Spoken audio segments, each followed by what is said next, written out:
అడిగావా దేవుని ఎప్పుడైనా? ప్రభువా నాకు దీవెన కావాలి, ప్రభు నాకు ఆశీర్వాదం కావాలయ్యా, నన్ను వాడుకో స్వామి, నీ సేవలను వాడుకోనయ్యా, బలంగా వాడుకో ప్రభు అని ఎప్పుడైనా అడిగావా దేవుణ్ణి?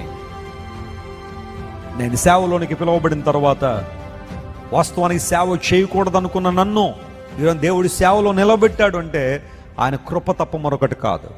నాకైతే సేవ మీద సరైన అభిప్రాయం లేక, సేవ అంటే కష్టాలు, ఇబ్బందులు, భయంకరమైన నిందలు, అవమానాలు ఎదుర్కోవడానికి సిద్ధంగా లేనని, సేవ చేయకూడదు అనుకుని నిర్ణయించుకున్న నన్ను దేవుని సేవకు పిలిచాడు. ఆ సందర్భంలో దేవుని సేవలో ప్రార్థన చేశాను, ప్రభువా నీవు నన్ను వాడుకోవాలి, నువ్వు వాడుకుంటానంటానికి నాకు సూచన కావాలి, నువ్వు నన్ను పిలిచావు కాబట్టి నీ సేవకు వస్తున్నాను, రేపొద్దున నాకు ఏదైనా ఇబ్బంది వస్తే నేను అడగగలను ప్రభువా, నువ్వు కదా పిలిచావు నన్ను అని. ప్రభువా నన్ను వాడుకో ప్రభు అని దేవుని సేవలో 40 రోజుల కోసం ప్రార్థన చేశాను. దేవుడు తన వాగ్దానం ఇచ్చాడు, నీవు నా జ్యేష్ఠ కుమారుడు అనబడతావు, నువ్వు ఎక్కడికి వెళ్తే అక్కడ నేను దీవిస్తానని వాగ్దానం చేశాడు.